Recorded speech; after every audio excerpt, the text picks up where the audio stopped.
চা বা কফিতে উপস্থিত ক্যাফেইন মাথা ব্যথা কমাতে দারুণ কাজে দেয়। হজম শক্তি বৃদ্ধি করতে আমড়া খান। ডাস্ট অ্যালার্জি কমাতে টক দই অত্যন্ত উপকারী।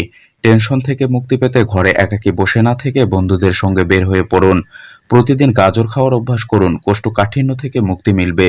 হাড়কে শক্তিশালী রাখতে সাহায্য করে আমড়া। স্ট্রোক থেকে রক্ষা পেতে আমড়া খান। কাঁচা রসুনের কয়েক কোয়া সকালবেলা চিবিয়ে খান। এর ফলে ওজন কমবে আর পেটের ভুঁড়ি ঝরবে। কলমি শাক কোষ্ঠকাঠিন্য দূর করতে সাহায্য করে। আমড়ার রসে অনেক ঔষধি গুণাগুণ পাওয়া যায়। এটি মূত্রবর্ধক হিসাবেও কাজ করে। লাল চাল বা লাল আটার তৈরি খাবার পেটের ভুঁড়ি কমাতে সাহায্য করে। ক্ষুধা কম, আমড়া খান। পেটের ভুঁড়ি কমাতে গ্রিন টি খান। চুল পড়ার সমস্যা, পেঁয়াজের রস ব্যবহার করুন। কোষ্ঠকাঠিন্য, কলা খান। ডাস্ট অ্যালার্জি প্রতিরোধে মধু খান। দুশ্চিন্তা থেকে মুক্তি পেতে ঘন ঘন চা কফি খাওয়ার অভ্যাস ছাড়ুন।